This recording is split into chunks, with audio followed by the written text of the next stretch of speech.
ಮಾಚದೇವ ಅಲ್ಲೇ ಹೋಗ್ತಾನೆ. ಗಂಗಾಂಬಿಕಾ ತಾಯಿ ಇವತ್ತು ಇದೆಯಲ್ಲ, ಅಲ್ಲಿ ಗಂಗಾಂಬಿಕಾ ತಾಯಿಕೆ ಆದಂತಹ ಎಂಕೆ ಹುಳಿ ಅಂತಿದೆ.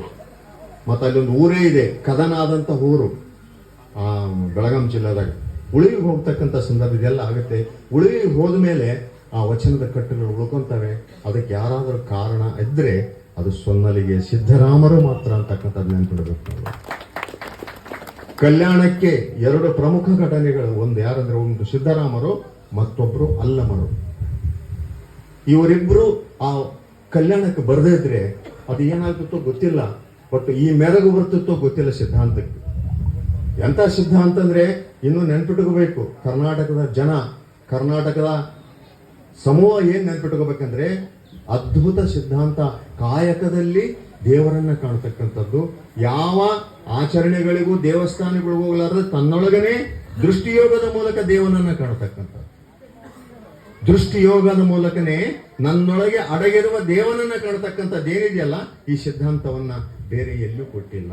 ಇನ್ನು 10-15 ವರ್ಷ ನಾವು ಹಿಂಗೆ ಬಿಟ್ರೆ ಪರದೇಶದವ್ರು ಹೋಗಿ ತಮ್ಮದೇ ಸಿದ್ಧಾಂತ ಅಂತೇಳಿ ತಗೊಂಬಂದು ಇಡ್ತಾರೆ. ಇಲ್ಲಿ ಗ್ಯಾರಂಟಿ ಐತಿದ್ರು.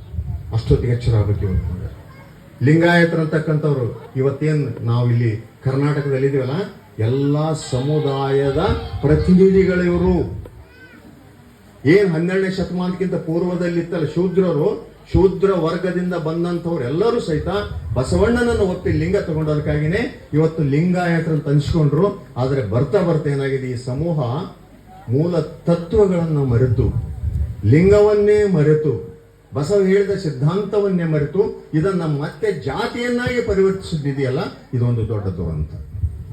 ಇವತ್ತು ನಮ್ಮ ರಾಜಕೀಯ ನಾಯಕರಾಗಲಿ, ಇವತ್ತು ಗುರುಗಳಾಗಲಿ ಇದನ್ನು ಬಹಳ ವಿಚಾರ ಮಾಡಬೇಕು. ನಾವು ಬಹಳಷ್ಟು ಹೇಳ್ತೀವಿ, ಶರಣರ ಫೋಟೋ ಇಟ್ಕೊಂಡ್ಬಿಡ್ತೀವಿ. ಬಳಬಳ್ಳಾರಿ ಚನ್ನಬಸವ ತಾತ ಏನ್ ಮಾಡಿದ, ಈ ಭಾಗದಾಗ ಏನ್ ಮಾಡಿದ ಹೇಳ್ರಿ? ಚನ್ನಬಸವ ತಾತನ ಎಲ್ಲರ ಮನೆ ಫೋಟೋ ಇಟ್ಕೊಂತೀವಿ ನಾವು. ಎಲ್ಲ ಸರ್ವ ಜನಾಂಗರು ಯಾರು ಇದನ್ನ ಕೇಳ್ತಾರೆ, ಅವ್ರಿಗೆಲ್ಲರಿಗೂ ಲಿಂಗ ಧಾರಣೆ ಮಾಡಿದ ಸರ್ವ ಜಾತಿಯವರಿಗೆ. ಚನ್ನಬಸವಣ್ಣನ ಫೋಟೋ ಇಟ್ಕೊಂಡವರು ಚನ್ನಬಸವಣ್ಣನವರು ಚನ್ನಬಸವ ತಾತನ ಸಿದ್ಧಾಂತವನ್ನು ಯಾಕೆ ಆಚರಣೆ ಮಾಡಂಗಿಲ್ಲ? ಅದನ್ನ ಈಗ ನಮ್ಮ ಮಹಾಲಿಂಗ ಸ್ವಾಮೀಜಿಯವರು ಅದನ್ನು ಅನುಸರಿಸ್ತಾ ಇದ್ದಾರೆ.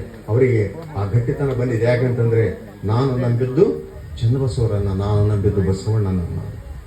ಅದಕ್ಕಾಗಿ ನಾವೆಲ್ಲರೂ ಏನ್ ಮಾಡ್ಬೇಕಂದ್ರೆ ಇವತ್ತು ಎಲ್ಲಾ ಮಠಾಧೀಶರು ಈ ರೀತಿ ಆಲೋಚನೆ ಮಾಡಕ್ಕೆ ಪ್ರಾರಂಭ ಮಾಡಿದರೆ ಮಾತ್ರ ಬಸವ ಸಿದ್ಧಾಂತಕ್ಕೆ ಒಂದು ಗೌರವ ಬರ್ತದೆ. ಇಲ್ಲದಿದ್ರೆ ಅವಂಗ ಮಾಡ್ಲಾರ್ದ ಬರೀ ಭಾಷಣ ಮಾಡಿ ಬಸವಣ್ಣನ ಹೆಸರು ವೇದಿಕೆ ಮೇಲೆ ಹೇಳಿ ಕೆಳಗಿಳಿದು ಹೋದ್ರೆ ಅದು ಮಾಡುವ ಬಸವ ದ್ರೋಹ, ಅದು ಮತ್ತೇನಲ್ಲ.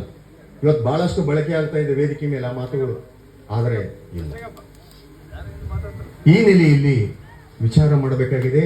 ನಾವು ಬಹಳಷ್ಟು ಮೊನ್ನೆ 18ನೇ ತಾರೀಕು ಬೆಳಗಾಂನಲ್ಲಿ ಒಂದು ಮಠಾಧೀಶರ ಸಮಾವೇಶ ಆಯ್ತಿರ್ಬೋದು. ಒಂದು 60-70 ಜನ ಸ್ವಾಮಿಗಳು ಬಂದಿದ್ರಲ್ಲಿ. 3000 ಮಠದವರು, ಬೆಳಗಾಂ ಗದಗಿನವರು, ಬಹಳಷ್ಟು ಮಂದಿ, ಬೀದರ್ದವರು ಎಲ್ಲರೂ ಬಂದು ಅಲ್ಲಿ ಇದೇ ಚರ್ಚೆ ಆಯ್ತು. ನಿಜವಾಗಿ ಬಸವಣ್ಣ ಕೊಟ್ಟಂತ ಧರ್ಮವನ್ನ ನಮ್ಮ ಮಠಗಳು ಉಳಿಸ್ತಾ ಇದಾವೋ ಇಲ್ಲೋ?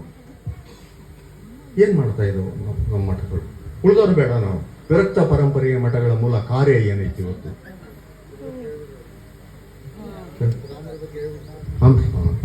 ಇದಾದ್ಮೇಲೆ ಹೇಳಿದ್ರು ಎಲ್ಲಾ ಸಿದ್ಧಾಂತಗಳನ್ನ, ಎಲ್ಲ ಸಮುದಾಯನ ಒಳಗೆ ತಗೋಬೇಕಂತ ಚರ್ಚೆ ಆಯ್ತು. ಅದು ಮೊದಲು ಎಲ್ಲ ಸಮುದಾಯಗಳನ್ನ ನಮ್ಮ ತೆಕ್ಕೆಯಲ್ಲಿ ತಗೋಬೇಕು. ಲಿಂಗಾಯತರು ವಿಶಾಲ ಆಗ್ಬೇಕಾಗಿದೆ. ಯಾವ ರೀತಿ ವಿಶಾಲ ಆಗ್ಬೇಕು? ಎಲ್ಲರನ್ನ ಈ ಧರ್ಮಕ್ಕೆ ಬರುವ ಯೋಗ್ಯತೆ ಉಳ್ಳವರು ಅಂತ ಅನ್ನೋ ರೀತಿಯಲ್ಲಿ ಸ್ವೀಕಾರ ಮಾಡಬೇಕು. ಅದಕ್ಕೆ ನೀವು ಸಹಿತ ಹೇಳಿದ್ರಲ್ಲ ಅಣ್ಣವ್ರು, ಏನಂತ? ಕಾಯಕ ಮಾಡಬೇಕು ಮತ್ತು ಉಳಿದ ಯಾವ ಚಟಗಳನ್ನ ಮಾಡಬಾರ್ದು. ಅದೇ ಸಿದ್ದರಾಮರಿಗೆ ಸಲ್ಲಿಸುವ ಪೂಜೆ. ಚಟ ಮಾಡಬಾರ್ದು. ಚಟ ಮಾಡಿ ನಾವು ನಮ್ಮ ಆದಾಯವನ್ನು ಕಳ್ಕೊತಾ ಇದ್ದೀವಿ. ಸರಿಯಾಗಿ ಪೂಜೆ ಮಾಡ್ಕೊಳ್ತಾ, ಸರಿಯಾಗಿ ಕಾಯಕ ಮಾಡ್ಕೊಳ್ತಾ ಇದ್ರೆ ಬಹುಶಃ ಸಿದ್ದರಾಮರು ಅದನ್ನೇ ನಮ್ಮಿಂದ ಬಯಸಿದ್ದಾರೆ ಅಂತ ತಿಳ್ಕೊಂಡು ನಾವೆಲ್ಲರೂ ಸಹಿತ ಆ ಸಿದ್ದರಾಮರ ಪ್ರೀತಿಗೆ, ಗೌರವಕ್ಕೆ, ಆತನ ಕಾರುಣ್ಯಕ್ಕೆ ಪಾತ್ರ ಆಗ್ಬೇಕು ಹೊರತು ಬೇರೆ ಯಾವುದೋ ರೀತಿಯಿಂದ ನಾವು ಮಾಡಿದ್ರೆ ಆಗೋದಿಲ್ಲ. ಬರೀ ಮೆರವಣಿಗೆ ಮಾಡಿ ಕೈ ಬಿಡೋದಲ್ಲ. ಆತ ಏನು ಹೇಳಿದನ್ನ ತಿಳ್ಕೊಬೇಕು, ಆತನ ವಚನಗಳೇನದೋ ತಿಳ್ಕೊಬೇಕು.